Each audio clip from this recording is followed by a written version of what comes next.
주셔서 마침내 주 오셔서 의의 비추기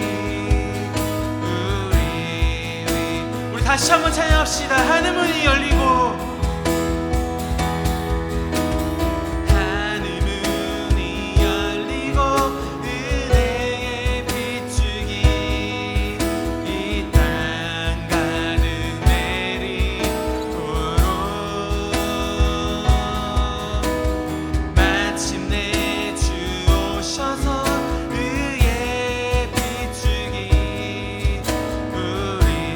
같이 기도하며 하나님 앞에 나아가기 원합니다. 우리 같이 예배를 위해서 같이 기도합시다. 하나님 감사합니다. 이 시간 하나님을 더욱더 찬양하게 하기 위해 이 자리에 나온 우리 예배자들의 한 사람 한 사람을 기억하여 주시옵소서. 하나님 이 시간 당신의 은혜가 당신의 사랑이 이곳에 가득하길 원합니다. 당신과 이 시간 함께하기 원합니다. 하나님 이 시간 우리에게 더욱더 말씀하시옵소서.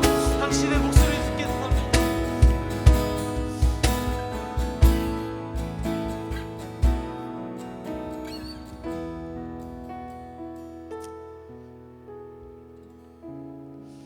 할렐루야. 하나님 감사합니다. 이 시간에 이 자리에 모인 우리 예배자들 아버지께서 한 사람 한 사람 기억하여 주시옵소서. 각자의 상황 속에 놓인 그 모든 것들이 다 다릅니다.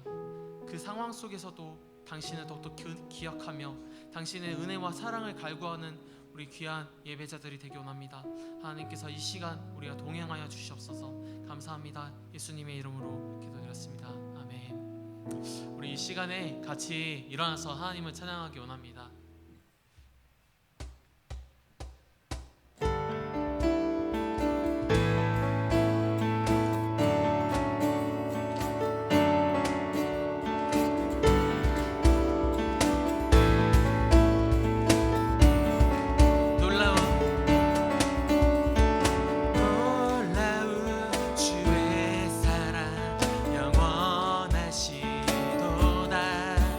십자가 잡이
다시 한번 찬양하기 원합니다. 주의 보좌로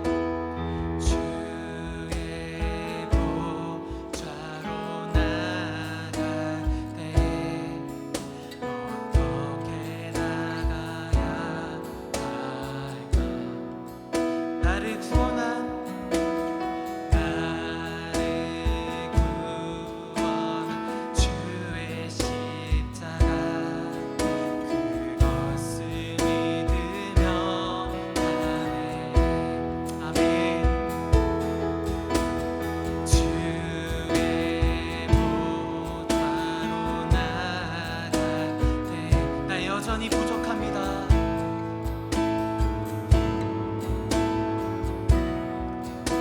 나를 품으신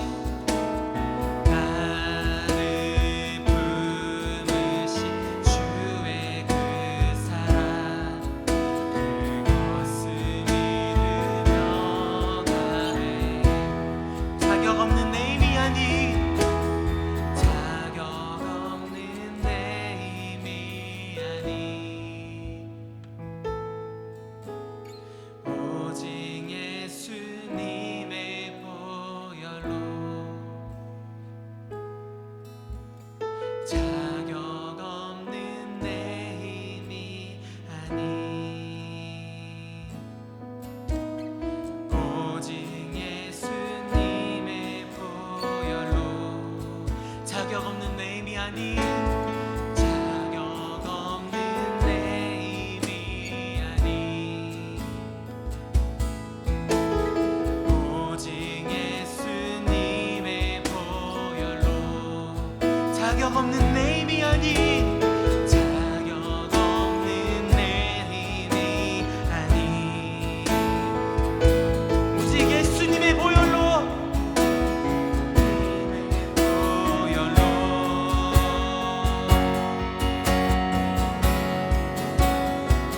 십자가의 보혈 완전하신 사랑 힘입어 나아갑니다.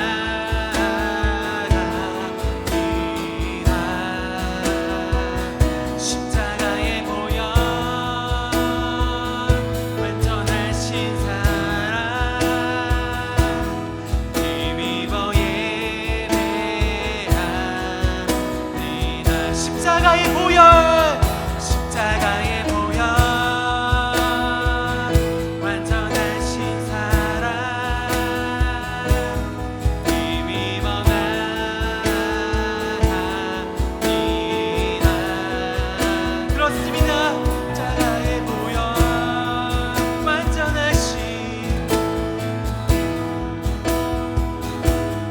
힘입어 예배합니다.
오늘 우리에게 주신 하나님의 말씀 함께 보겠습니다. 오늘 우리에게 주신 하나님의 말씀은 디모데후서 4장 7절로부터 8절까지의 말씀입니다.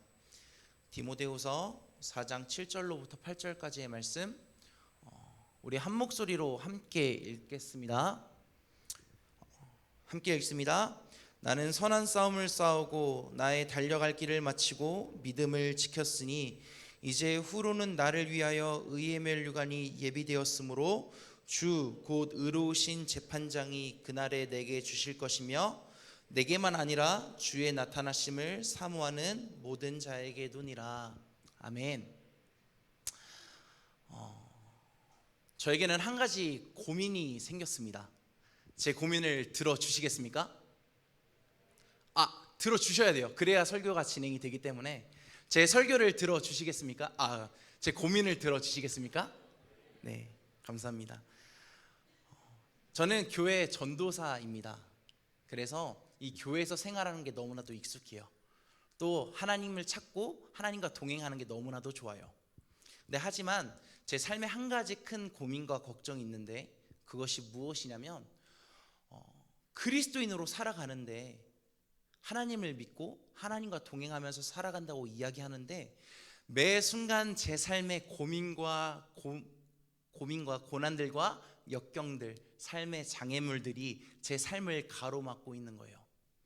그래서 그 현실의 문제 앞에, 현실의 벽 앞에 제가 마주하면 제가 가지고 있었던 하나님에 대한 믿음은 어느샌가 없어지고, 어느샌가 나와 동행했던 하나님은 잊은 채 그 두려움과 좌절과 절망 앞에 무릎 꿇고 그리스도인이라는 타이틀, 하나님과 동행한다는 그 마음은 잊어버리고 방황하는 저의 모습을 발견하게 되었습니다.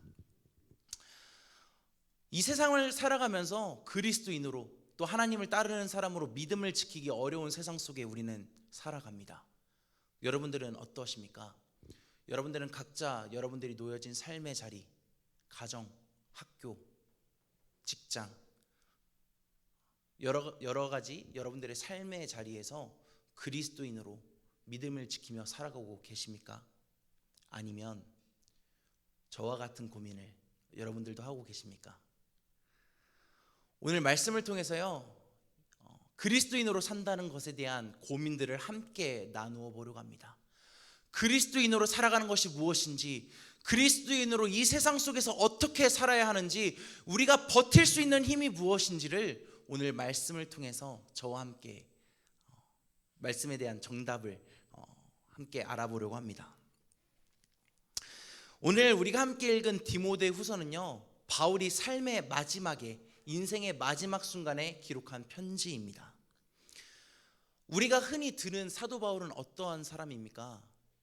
온 세계와 모든 나라의 복음을 전한 위대한 사람, 하나님께서 친히 하나님의 이름을 전하기 위해서 택하신 사도. 이렇게만 들으면요, 사도 바울은 참 위대한 사람 같아 보여요. 사도 바울은 정말 그리스도인이었구나. 나도 사도 바울과 같이 하나님과 동행하고 싶다. 나도 사도 바울과 같이 하나님을 전하는 그리스도인으로 살아가고 싶다 라고 생각하실 수도 있어요. 하지만 성경을 살펴보면 사도 바울의 삶은 우리의 삶과 별반 다를 것이 없습니다. 오히려 예수 그리스도를 만나고 하나님을 경험하고 나서 그의 인생의 절망, 나락에까지 가게 됩니다. 하나님과 동행하면 우리의 삶 가운데 매 순간 기쁨과 행복만 있어야 되잖아요. 하지만 이 사도 바울은 오히려 예수님을 경험하고 하나님을 경험하고 나서 180도 변화된 삶을 살아요. 오늘 우리가 말씀을 통해서 함께 사도 바울의 인생을 살펴보려고 합니다. 먼저 사도행전 7장 58절의 말씀을 한번 함께 읽도록 하겠습니다. 우리 함께 읽겠습니다. 증인들이 옷을 벗어 사울이라 하는 청년의 발 앞에 두니라. 여기서 등장하는 사울이 바로 바울입니다. 이 사울은요, 성경에서 스데반이 순교하는 장면에서 처음 등장하게 됩니다. 근데 그 첫 등장 장면부터 예사롭지 않아요. 많은 증인들이 옷을 벗어서 사울의 발 앞에 둔다고 오늘 성경은 이야기합니다. 여기서 옷을 벗어서 그 사람 앞에 둔다는 것은 내가 이 사람과 뜻을 같이 하겠습니다. 내가 이 사람을 존중합니다. 내가 이 사람을 믿습니다. 라는 표현입니다. 사울은 성경의 첫 등장부터 많은 사람들의 지지와 환호, 많은 사람들의 응원을 받으면서 등장하게 됩니다. 또 오늘 함께 보지는 않겠지만 성경을 찾아보게 되면요, 당대 최고의 지식인이었던 가말리엘의 밑에서 배운 사람입니다. 그 밑에서 많은 교훈과 지식들, 가르침들을 얻었고요, 또 명문 가문 출신의 바리새인으로서 열심까지 겸비한, 한마디로 엄친아가 바로 바울이라는 사람입니다. 이렇게만 흘러가면요, 사울은 보장된 미래를 살 수 있어요. 흔히 우리가 이야기하는 탄탄대로를 걸을 수 있는 인생이 바로 사울입니다. 하지만 한 가지 예기치 못한 일이 사울에게 벌어지게 됩니다. 바로 다메섹으로 향하는 길에 예수님을 만나게 되는 사건이죠. 우리 함께 사도행전 9장 3절과 9절 말씀을 함께 읽어보도록 하겠습니다. 함께 읽습니다. 사울이 길을 가다가 다메섹에 가까이 이르더니 호련히 하늘로부터 빛이 그를 둘러 비추는지라 사흘 동안 보지 못하고 먹지도 마시지도 아니하니라. 사울에게 있어서 이 하나님과의 만남은 계획되어 있던 것이 아니었습니다. 예기치 못한 만남이었어요. 여기서 말하는 이 호련히라는 단어는 영어로 엔카운터라는 단어입니다. 이 말은 예기치 못하게, 뜻하지 않게 자신의 의지와는 상관없는 이 하나님과의 만남을 뜻하고 있습니다. 계획이 없었을 뿐더러 자신의 뜻과 자신의 의지와는 관계없는 갑작스러운 예수님과의 만남에 사울은 보지도 못하고 먹지도 못하고 마시지도 못하게 되어버립니다. 우리는요, 우리가 원하는 것을 볼 수 있어요. 우리가 보기 싫은 것들은 보지 않을 수도 있습니다. 또 우리가 먹고 싶은 건 먹을 수 있어요. 하지만 먹기 싫은 것도 먹지 않을 수 있습니다. 마시는 것도 마찬가지예요. 하지만 우리가 우리의 의지대로 하지 못하는 것이 있습니다. 바로 듣는 것입니다. 우리가 듣기 싫다고 그 상대방의 말을 듣지 않을 수가 없는 거예요. 아무리 나에 대해서 싫은 말, 아무리 내가 듣기 싫은 말도 어쩔 수 없이 들어야 됩니다. 사울은 이제까지 자신의 뜻대로, 자신의 의지대로 모든 것을 다 할 수 있었던 사람이에요. 내가 보고 싶은 것만 보고, 내가 먹고 싶은 것만 보고, 내가 하고 싶은 대로 하던 사울이 이 다메섹으로 가는 길에 예수 그리스도를 경험함으로 자기가 하고 싶었던 그 의지는 모두 꺾인 채 오직 예수님의 음성, 그 하나님의 음성을 들을 수밖에 없게 되어버립니다. 이 사흘의 시간 동안 사울은 철저하게 내 뜻과 내 의지대로 살아가려고 했던, 내가 하고 싶은 대로, 내가 마음먹은 대로 했던 그 사울의 모습들을 다 꺾어버리시고 하나님께서 원하시는, 또 하나님께서 쓰시기에 합당한 그 도구로 만들어 가십니다. 그래서 결국 큰 사람이란 뜻을 가진 사울이라는 이름에서 작은 자라는 이름을 가진 바울로 변화하게 됩니다. 이렇게 예수님을 경험한 바울은요, 그리스도인으로 살아가게 돼요. 하나님과 함께 동행하며 하나님과 함께 온 세계를 누비며 그 복음을 전하는 그리스도인으로 살아가게 됩니다.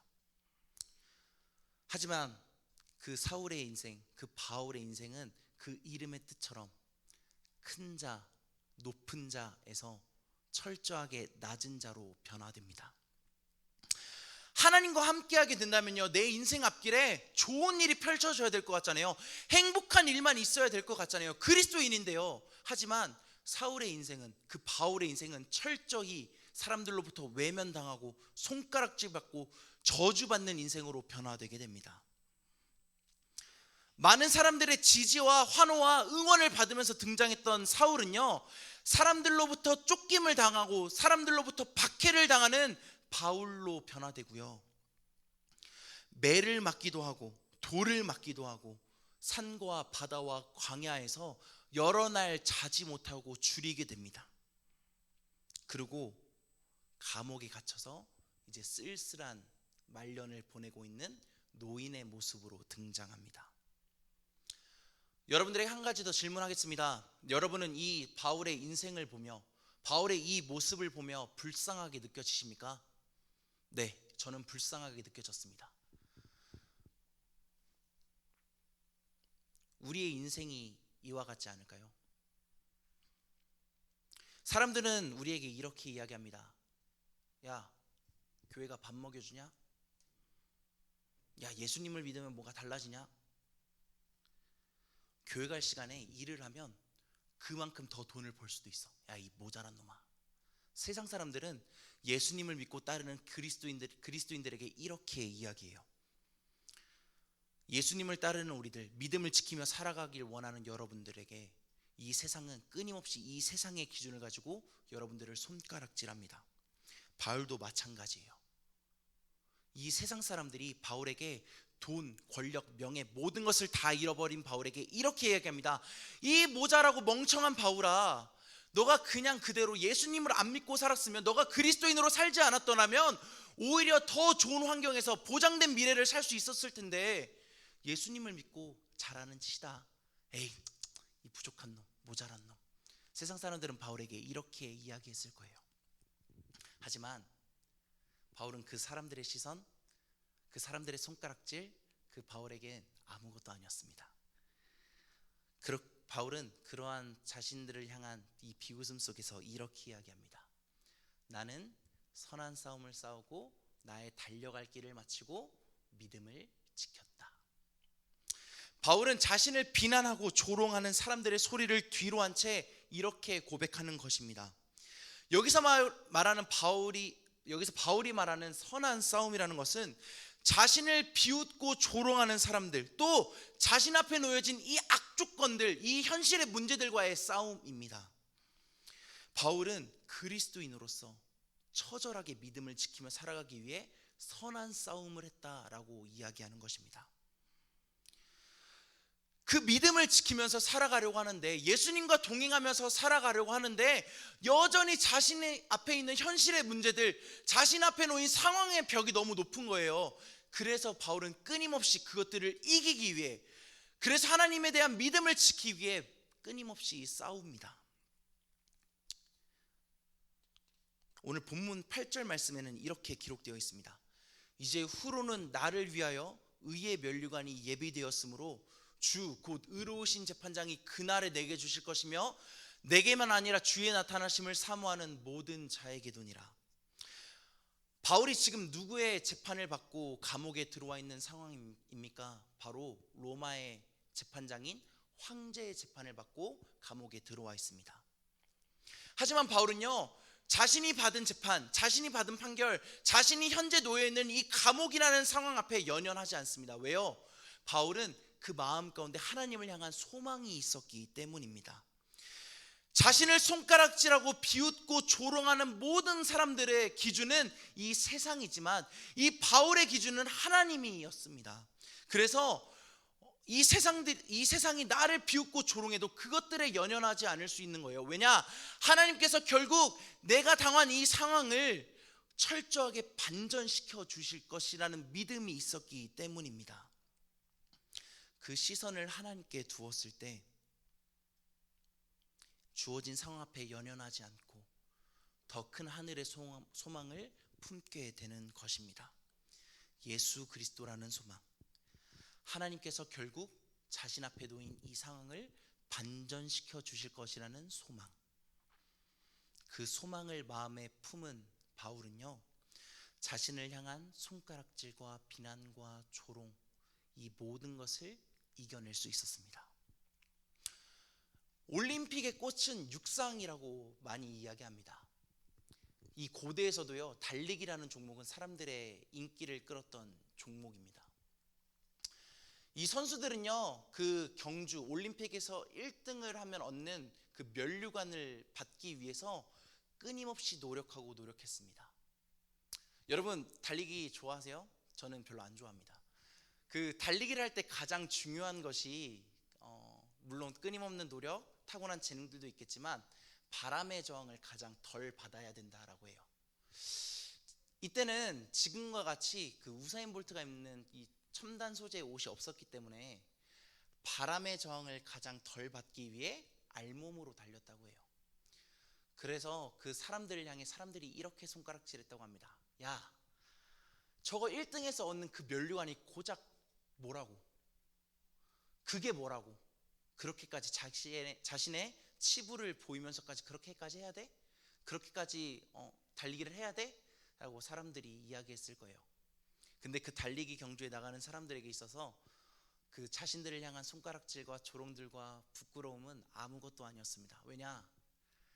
1등으로 얻는 면류관의 가치가 더 중요했기 때문이에요.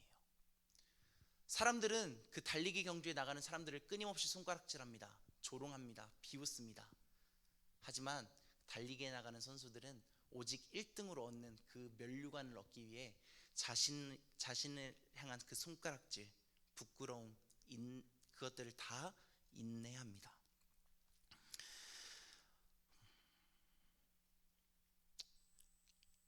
그래서 바울은 이렇게 이야기하는 거예요. 자신의 인생을 돌아보면 참 불쌍하고 현실에서 남들에게 늘 손가락질 받고 조롱받고 비웃음 당하지만 또 여전히 현실 앞에, 여전히 내 앞에는 여러 가지 문제와 상황들이 있지만 그것들을 뒤로 한 채 하나님께서 씌워주실 의의 면류관을 기대하며 오늘도 믿음의 선한 싸움을 싸워간다라고 이야기하는 것입니다. 소망이신 예수님을 바라보고 하나님을 의지했던 바울의 인생, 그 끝은 어떻게 됩니까? 결국 로마의 감옥에서 죽습니다. 허무한 한 노인의 비참한 죽음으로 끝납니다. 하지만 성경의 이야기는 거기서 끝나지 않습니다. 온 유럽의 중심이었던 로마에 바울을 통한 하나님의 복음의 싹이 심겨집니다. 그 싹은 이 로마를 꽃피웠고 또 헬라 문화가 팽배했던 온 유럽을 뒤덮게 됩니다. 그래서 결국 이 바울의 죽음을 통해 온 유럽에, 온 세계에 하나님의 복음이 심겨지게 됩니다. 사람들이 실패했다고 말하는 인생, 사람들이 손가락질하던 인생, 그 인생들을 하나님께서 변화시키시고 또 반전시키셔서 하나님의 놀라운 계획들을 이루어 가십니다. 사랑하는 우리 두드리시오 청년들, 또 우리 틴즈파이어 학생들, 그리스도인으로 사는 것은 참 어렵습니다. 쉽지 않습니다. 왜냐하면 믿음을 지키며 살아가는 우리들에게 사람들은 손가락질하고 조롱하고 놀리기 때문입니다. 또 여전히 내 앞에 나아지지 않는 삶의 여러 가지 문제들이 우리 앞을 가로막고 있기 때문에 그리스도인으로 산다는 것은 쉽지 않습니다. 하지만 기억하십시오. 그리스도인들은 이 땅에서 하늘을 바라보고 하늘에 소망을 두는 사람들입니다. 이 세상의 유한한 가치들, 이 세상에서 썩어 없어질 것들에 목을 매는 사람들이 아니라 영원한 하나님의 나라, 영원한 가치에 시선을 두는 사람들이 바로 그리스도인입니다. 그래서 그리스도인들은요, 이 힘들고 어려운 상황 속에서도 참고 버티며 믿음의 선한 싸움을 싸울 수 있는 거예요. 아니요, 도리어 이 나를 괴롭게 하고 나를 아프게 하는 이 세상을 예수님처럼 품을 수 있게 되는 것입니다. 그것이 바로 예수님의 뒤를 따르는 그리스도인의 삶입니다. 설교를 정리하려고 합니다. 하나님을 믿지만 또 예수님을 따른다고 하지만 여전히 우리 앞에 현실의 벽이 굳게 자리 잡고 있습니다. 하지만 우리는 그 문제 앞에서 결코 좌절하거나 넘어지지 않습니다. 왜냐하면 우리의 소망은 이 땅에 있는 것이 아니라 하늘에 하나님께 있기 때문입니다. 우리의 소망이신 예수 그리스도, 우리의 아버지이신 하나님께서 우리와 함께 하시기 때문에 우리 앞에 놓인 현실의 문제들, 삶의 여러 가지 문제들을 이겨낼 수 있고 또 참아낼 수 있고 그것들을 뛰어넘을 수 있는 것입니다. 우리 시간 함께 찬양할 텐데요, 우리 찬양하고 기도할 텐데 믿음으로 나아가네라는 찬양을 우리 함께 하나님께 드리길 원합니다. 반주해 주세요. 사실 이 설교를 준비하면서 여러분들에게 어떠한 말씀을 전하면 좋을까, 어떠한 메시지를 가지고 청년들과 함께 고민을 나누면 좋을까라고 고민을 하다가 저를 돌아보게 되었어요. 사실 이 설교는 여러분들을 향한 메시지이기도 하지만 저를 향한 메시지이기도 합니다. 오늘도 여전히 이 세상 속에 살아가며 삶의 어려움으로 치여서 살아가시죠. 여전히 내 앞에는 해결되지 않는 문제들, 여전히 내 앞에 놓인 상황들로 인해 좌절하고 넘어지고 낙심하고 계시죠. 그리스도인으로 산다는 게 참 어려우시죠. 믿음을 지키며 산다는 게 참 어려우시죠. 그럴 때 이 땅을 바라보는 것이 아니라, 이 땅에 소망을 두는 것이 아니라 하늘을 바라볼 수 있는 믿음이 여기 모인 모든 하나님께서 사랑하시는 아들과 딸 여러분들에게 있길 소망합니다. 힘들고 지쳐서 낭망하고 어려워서 더 이상 일어날 힘조차 없을 때, 내 삶의 소망이 끊어졌다고 생각될 때, 그때도 하나님께서는 여러분들과 함께하고 계시고 하나님께서는 여러분들에게 일하고 계십니다. 그 소망을 하나님께 두는 순간, 우리의 시선을 하나님께 맞추는 순간, 하나님께서 여러분들을 향하신 놀라우신 일들을 펼쳐 보여주실 것입니다. 그래서 우리는 그 소망이 있기 때문에, 하나님께서 나와 함께 하신다는 그 믿음이 내 마음 가운데 있기 때문에 오늘도 하루를 살아갈 수 있는 거예요. 오늘 이 하루를 버틸 수 있는 것입니다. 그 믿음을 가지고